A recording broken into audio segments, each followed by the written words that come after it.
Welcome back to the Resilient Philosopher. This is the Leon Dantes. Sometimes we say things that we mean the greatest intentions, yet it can be misunderstood. We can, in a natural way, empower others to become successful with the words that we use. I often say that a simple hello can change the outcome in a person's day, especially when they're having a rough morning, a period in their life where they think everything that can go wrong is going wrong. So when you say hi, you disconnect that emotions out of place, especially if the person is feeling unseen. But it's more than that. It goes beyond that. Our words have a way to impact our relationships with our loved ones, with our partners. It opens doors in our professional lives and businesses. It opens the door in dialogue with strangers. As a matter of fact, the way that we speak when we call a customer service line determines the quality of the outcome. Speaking in a good tone or with precise words does not mean automatic gain for yourself. No, if that's the case, then you are trying to manipulate the circumstances to help you. This goes beyond that. This goes into the power of our words. See, when you have a pet, and let's put it as an example, a dog, and you're constantly telling that dog that everything they are doing wrong, and you're constantly putting that dog down with words, with actions, it comes to you for love, you reject it, and eventually you start seeing the behavior of that animal change. All of a sudden, a dog that was always happy to see you when you got home does not want to see you anymore. You call him and he hides from you. And then you want to blame the pet or the dog for the outcomes of his behavior. I've seen it firsthand and experienced it. To constantly be told, you're going to fail at this, or you're going to fail at that, or you're not going to be capable of doing it because you don't have the capabilities of doing that. I remember growing up, I mentioned one time, I love planes. I was around 12 years old, and I told my brother and my aunt that I would love to fly planes and be a airplane mechanic. And this wasn't a 30-minute ride. The whole 30 minutes was about convincing me not to do it. And many times before I even tried to do something, and I told people what I wanted to do, those close to me were the first ones to tell me, you can't do it. You're not going to be able to do it. You have never been able to finish anything. And then it became acceptable to me not to try, because if I don't try, I won't fail. And it took me years and years of focusing on what really matters to me that I realized we are all capable of doing great things.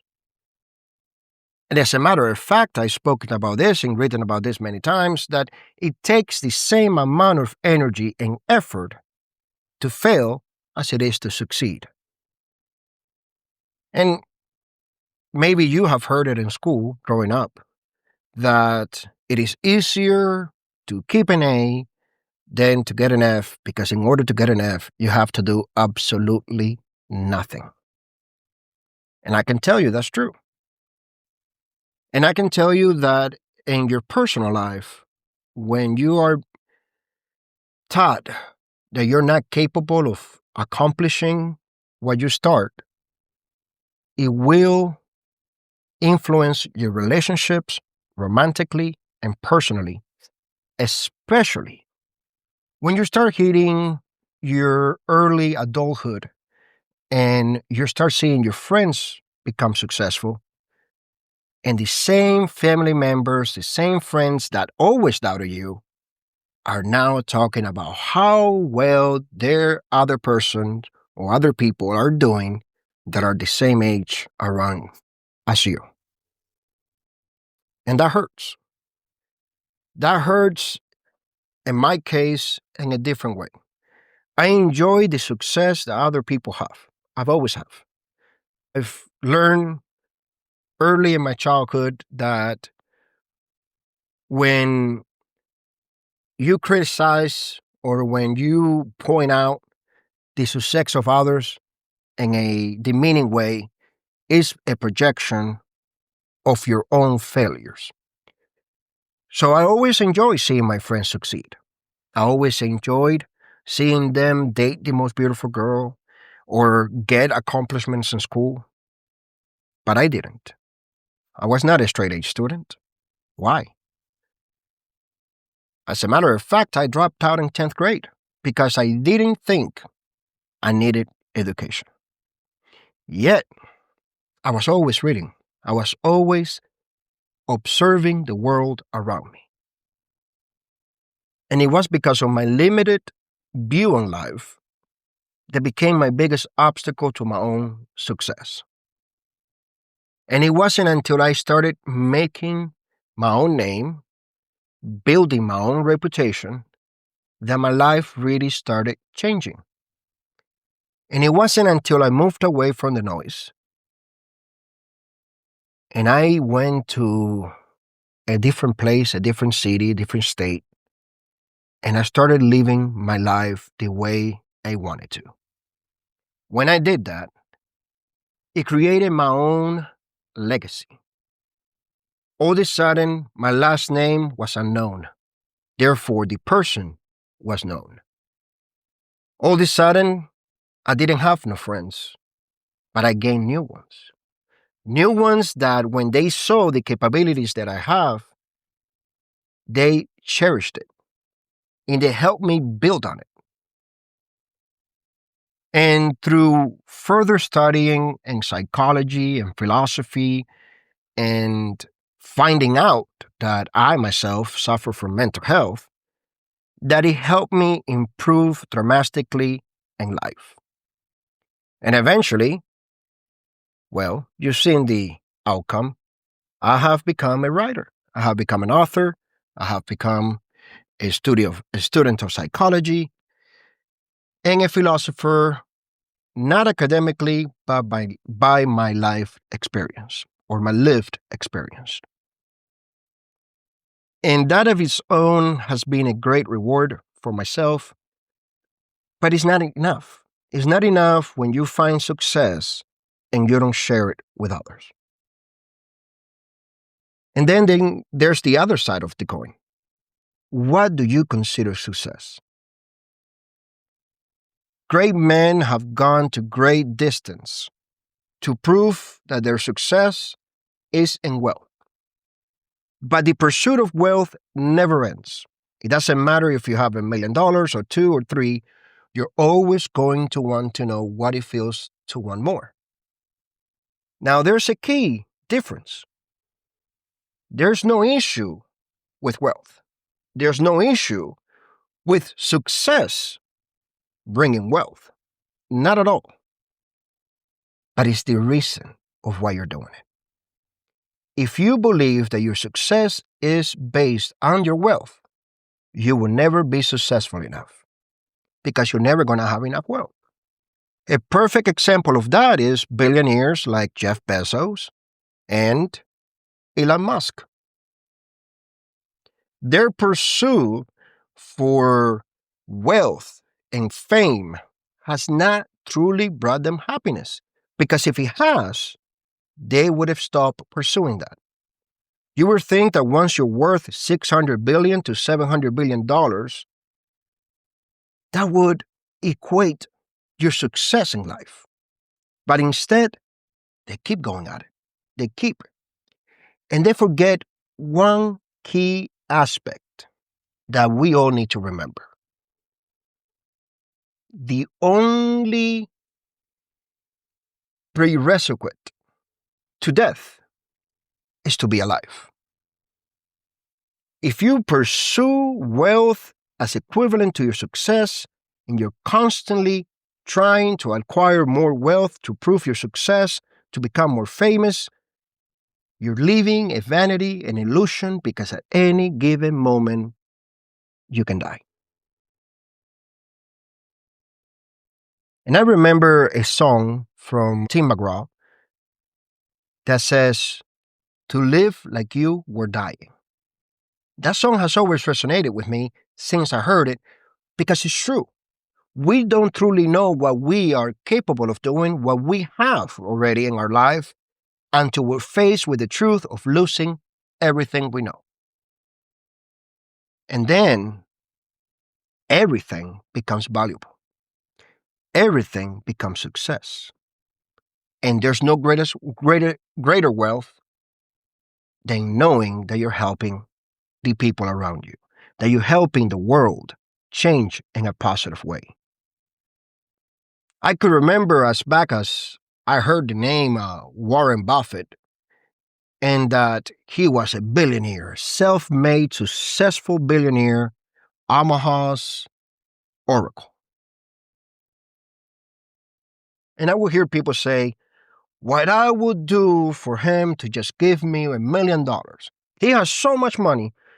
If he just gave me $1 million, my life would change. But would have truly changed? What I personally thought is, or I still think, if I could sit down with him and learn what motivated him to be where he's at, what can I do to become successful like he was? Not by wealth. See, he's an example of wealth following success, not because of pursuit of wealth, but because he's good at what he does, and he has been successful time after time. For him, he has shared his wealth by implementing more of a bigger company, by giving good stocks, good products in the stock market for his clients. And that is the success that measure life. Now imagine if you are a wealthy person, pursued wealth all your life. In the case of Elon Musk, you have 14, 15 kids, and all of a sudden you die. Did you leave anything? Because if any of those kids were to sell a bunch of stocks, the market or your stocks will plummet, and all of a sudden, that wealth is gone. If they live off the dividends of the stocks, but they don't know how to maintain the wealth, then they end up broke either way. So you set them up for failure. You set them up for failure because you're constantly saying you're not good enough without even saying it. Because once you hit a certain mark, once you hit a certain level, you can let go of things and prepare the next leaders to take your spot. And as a parent, there's no greater students or followers to teach leadership than your own family, than your own kids.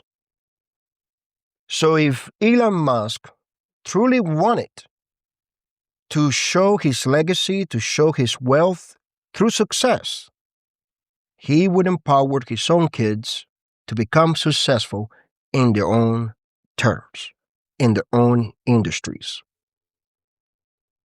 Not to leave a clan of wealthy people, but because each entrepreneur makes a new industry, makes a new innovation. And that is what keeps the world going.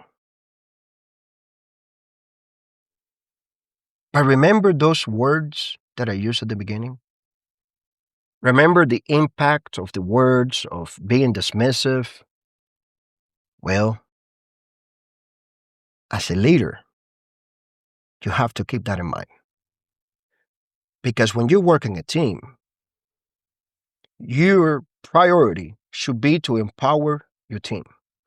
And if you're constantly dismissing what they do, whether right or wrong, when you always are trying to look better than your team, that egotistical mentality will hinder the success of the members of your team. And the first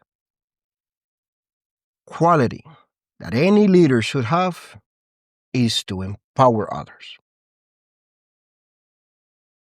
And when you have a family, have children, have friends, and have a community, the greatest leadership example and the greatest leaders will always empower the community, their loved ones, their friends to become better. If you do care, you care for the right reasons. When they ask you something, you don't dismiss it. You pay attention and you try to at least understand their point of view. If you don't agree, let them prove to you that they're right. Not that you're wrong, but that they're right on their choices. And then if they fail, you're not to tell, I knew it was going to happen. No. You are to say, how can we make it better? Where did you fail in your plan? Because you planned it, you might have forgotten a small detail that made the difference. And that is how leaders empower others. That is servant leadership. I recently was talking to a person about this. The importance of patterns. Everywhere you go online, on social media, you will eventually find creators that are constantly saying what's wrong in the world, what people are doing wrong, politically, religiously, what everything you can think of negative. But how many do you hear that actually say how it can be fixed, how it can be improved, and what it means to them, the choices that other people make? How many times do you hear an explanation like that?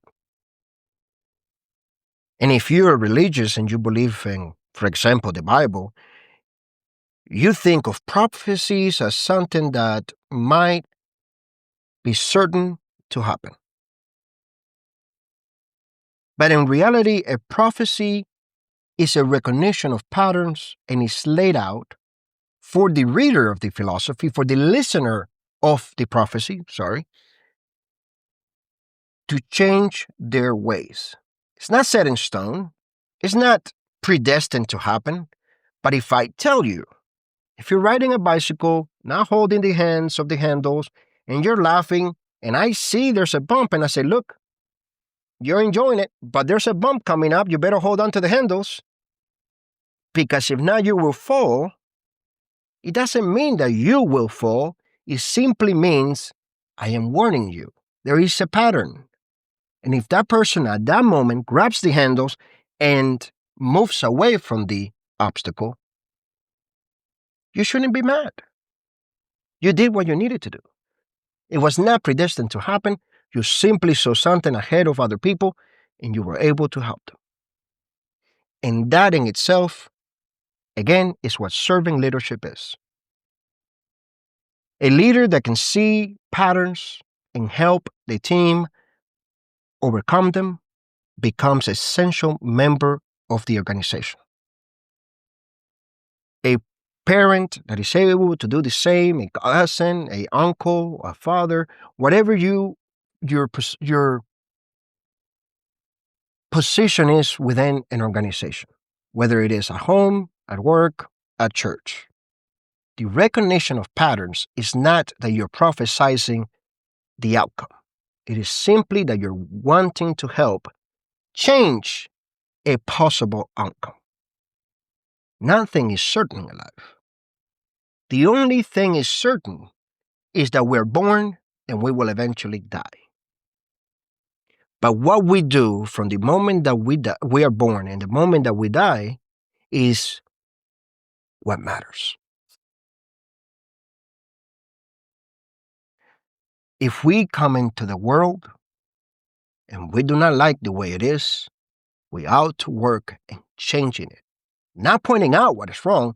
Anyone and everyone can see what's wrong in the world.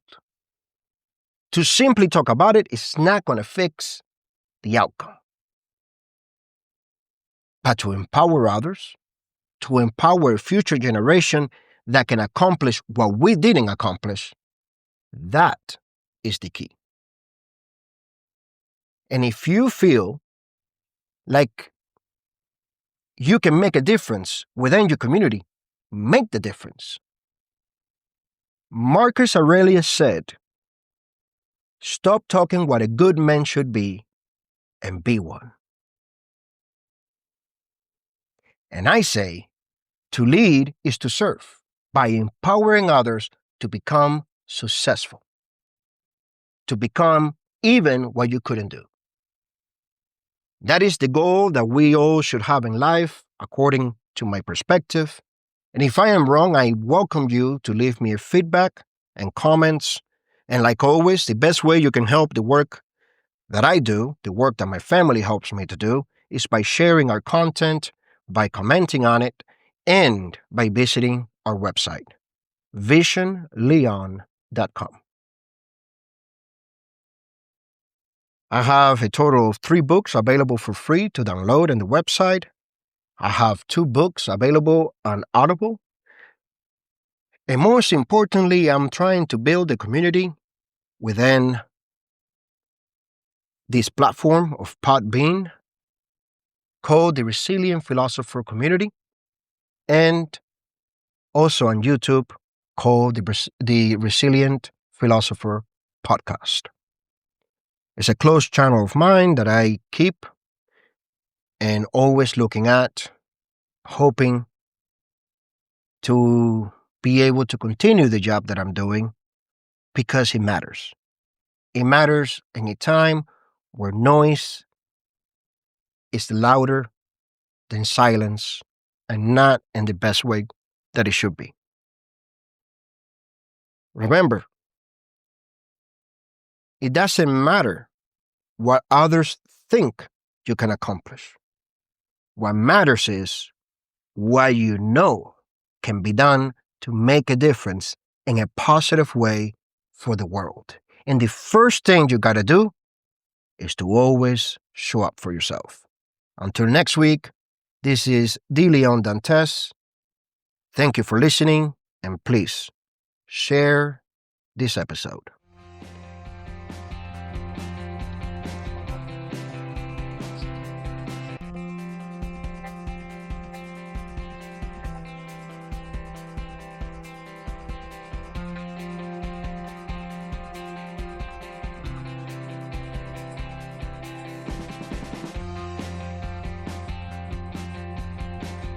Every Tuesday, the Resilient Philosopher will be available with a new episode. New season coming soon.